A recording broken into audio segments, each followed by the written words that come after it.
Chelsea against Liverpool, the big game of the weekend, really. This is a fascinating match, isn't it? Because neither are hitting top gear. And Chelsea without Palmer, Delap, Tosin, Andre Santos looks as if he's got a bit of a problem. Fofana, Chalobah, longer term, no Isugo or Colwell. Obviously, the biggest issue is that they're not performing at home, Scott. Yeah, although that Brighton game, wasn't it, their first defeat in the Premier League at home in about 13 matches. So, look, They drew with Crystal Palace and they probably shouldn't have beaten Fulham, and they've only just got over the line against Benfica and had a player sent off. So it hasn't been what you'd expect from the world champions at the start of the season, is it? After Chelsea won the Club World Cup, everyone was, or a lot of people were saying, well, shouldn't they be, Premier League title contenders? And I, along with Jason Cundy as well, was saying, yes, all this money has been spent, but if you actually look at the squad and study what they've got, I think to ask Enzo Maresca to go and win or challenge properly for the Premier League title while still combining the Champions League, the squad's not strong enough. And I don't blame him for that. I blame recruitment. That's my absolutely. But are people really asking for that? Or, I mean, the consistent Palace, Fulham, Benfica at home, side, Sam. Brighton. Palace at this moment in time with Eza in it.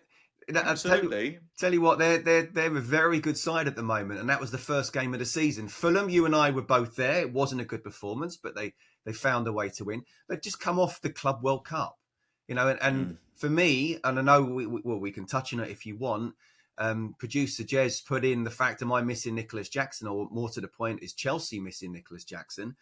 I've said right at the very start, when it looked like he was possibly going to Bayern Munich, you need three top strikers. You need to kind of assume that one's going to be injured, and then you've got one playing and one on the bench. And it's exactly what's happening now. And Chelsea, games are won on moments by top-class players. I go back to Ruud Gullit saying, I want you to do two things that affect a game, and the top-class players do that. Gianfranco Zola sort of balanced it out for me. He did 4, I did 0, But that's not true, Scott. Well, you scored most of your goals that you scored were for Chelsea.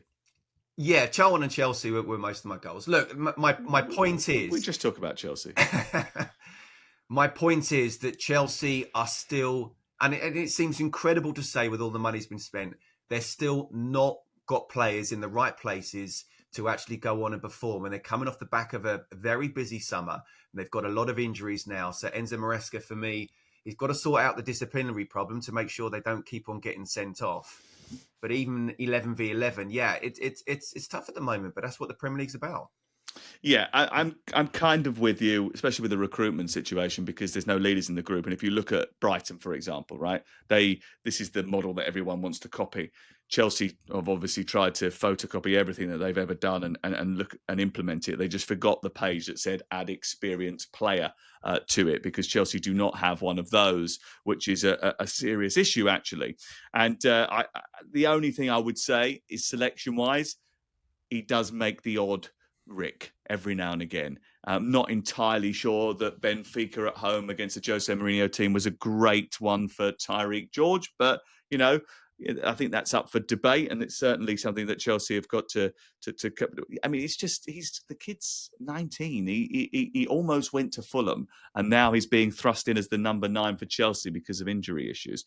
I think Crook will tell us that that's something to do with the fact that Mark Guiu has come back from Sunderland, inexplicably, really, because now they're not going to use him because they want to sell him on when it comes to January. But that sort of commodity trading in players is hampering the development of the football side. And I'm a little bit frustrated by that. And I'm sure Enzo Maresca is as well. Yeah. Liverpool, a little bit frustrated. Midweek off the pace again, Crookie. I think we have to remember that it's only a couple of months since they had a terrible tragedy in their ranks. So we have to be careful about how we judge them. But tactically, there are a few things that don't seem to be working, and everyone's picking up on Florian Wirtz. How do you assess his start to the season, or do we need to ring up Kevin Hatchard?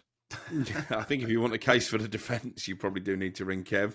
Listen, he's been underwhelming, and when you cost a then British record fee, the second most expensive player the Premier League has ever seen, you kind of have to hit the ground running. So I think it has been a disappointing start to his Anfield career, and that he's causing issues by his mere presence in the team, because it's forcing Arne Slot to go away from what Liverpool did last season in terms of the structure of the team. Szoboszlai started at right back against Galatasaray. He started the second half there against Palace at the weekend as well. And that is in order to make sure you can get all of those midfielders that were so key to what Liverpool did last year into the team, because obviously Wirtz has to play really in the 10. He played off the left against Palace and made no impact. I think he's going to have to go back to basics this weekend. I think Wirtz is going to have to drop to the bench, and you'll see Gravenberch, Szoboszlai and McAllister come in and make up that midfield trio. I do think they're missing Trent Alexander-Arnold as well. I think the balance of the team has been disrupted by his departure. And I think they knew that, because actually I spoke to somebody fairly senior at Liverpool over the summer, and he said that we can't directly replace Trent Alexander-Arnold. We can't find that mould of player. So we've got to try and find that creativity in other areas of the team. And that's where Wirtz comes in. And as we say, at the moment, it's not working. Well, interestingly, Crook says it forces Arne Slot to go away from the tried and the tested. Well, it doesn't really, because they didn't have to buy Florian Wirtz. They obviously spent that money and committed that money, decided to commit to that long contract because presumably they had a plan for how it was going to work. So Arne Slot hasn't been forced into this situation. What's happened is that they've decided to buy this player for a reason. That tactical plan, whichever it is that they formulated, hasn't quite clicked yet. Why is that? Look, it does make me laugh that before last weekend, if Arsenal had lost to Newcastle and they were 1-0 down with 6 minutes to go, by the way, they scored 2 late goals. Isn't that very good? And if Liverpool had won at Selhurst Park, then it would have been 8 points clear and everybody say that the title would be over, and they haven't even clicked yet. So, let's be careful. You say about being careful, and we do have to be careful. Let's be a little bit balanced, that from week to week it does change. By the way, isn't that brilliant for the Premier League and for us that we're saying something completely different each weekend? But there is, especially when we got Crook on the podcast. There is a problem for Arne Slot. You can't keep relying on those late goals. That is that title-winning mentality, but you can't do that every single game. And you talk about balance, and there's definitely an issue there. When Klopp's championship-winning sides, you had the Wijnaldum, Fabinho, and Henderson. Last season, Szoboszlai, McAllister, and Gravenberch. It's a very, while there's skill there and there's talent and there's technique, there's a very functional midfield as well. And then allowing the front three to go on and score. This, as you say, not forced to spend that money. They wanted to try and do something a little bit different and put Wirtz as a number 10. One, he's taken time to settle, but he is a class player and I'm sure he will. But also, two, it does imbalance the defensive side of things. So the back four aren't getting as much protection. Now, Crooky's absolutely right. You can't replace Trent. Frimpong doesn't look like he's a proper right back. Conor Bradley is always injured. Kirk is on the other side. Well, he's struggling to show the form of Bournemouth, and I wouldn't be surprised if Andy Robertson plays at the weekend. And what on earth has happened to Ibrahima Konate? I mean, so you've got on an individual and on a collective basis a real vulnerability now that, listen, I still feel that any team finishes above Liverpool will win the title. But I did predict Arsenal to do that, and I think they're more than capable of it. And until he sorts out that balance, you can't keep on needing to score 3 goals to win a game. Yeah, the Duolingo official Twitter account thinks it's because Konate's been spending too much time on his Spanish lessons rather than his defending. A little bit tongue-in-cheek there. Alexander Isak, though, has a very good goal-scoring record against Chelsea. And he may well be forced into action because Ekitike, after being suspended, now looks as if he's got a bit of a thigh injury as well. 4 goals in 6 meetings with Chelsea when he was a Newcastle player. Do we think that by now he should be up to speed and ready to go? And could Chelsea be his first real victims, Crook? Well, Scott is probably in a better place to answer that one from a sort of football fitness perspective. He wasn't great at Crystal Palace. He made one run across the 6-yard box and then dragged his shot wide when he was off balance. Apart from that, he struggled to make any kind of impact on the game at all. Obviously got half an hour off the bench in Turkey in midweek. But I think we saw at Selhurst Park why Arne Slot was so frustrated with Ekitike for getting himself suspended after that brainless red card against Southampton, because he looks a lot sharper at the moment than the British record signing. And it will be another disappointment, I think, that he was unable he looks like he's going to be unable to play in this game. But yeah, I've been speaking to various ex-players, and they keep telling me if you miss pre-season or so much of it as Alexander Isak has, it can take you a long, long time to get up to speed. Scott? Yeah, 100%. It's that sort of, get it in the tank and not just from a physical point of view, although that is really, really important. And Gyökeres is the same, of course. He did the same what Isak did at Sporting, and he's just, getting into the swing of things. But from a tactical point of view, to understanding, what the manager wants, to get to know the players, both on and off the pitch. But that fitness thing, if you're not fully sharp, if you're not that 100% match fit, you can be fit, but not match fit, then it really does show. And yeah, I think he's going to be another couple of weeks before he's anywhere near the full Alexander Isak that so much money was spent on for. Chelsea and Liverpool have got a bit of a rivalry. It goes back to the early part of the 2000s. I mean, the sheer number of games, it's almost familiarity breeds contempt. They've played more than anybody else during that period. The only two English clubs that used to contest almost every single Champions League quarter-final. Then it was cup finals. They played each other in cup finals galore as well, especially in the last few years. And there's a real animosity between the two. It's a pivotal weekend for both, isn't it, really? Because Liverpool can't really afford to lose 3 in a row. That would feel like a bit of a blip after what was a bright start to the season, albeit with late goals sort of powering them forward. But for Chelsea, I think even more so, Crook. Enzo Maresca got a vote of confidence over the weekend that nobody asked for, really, let's be honest.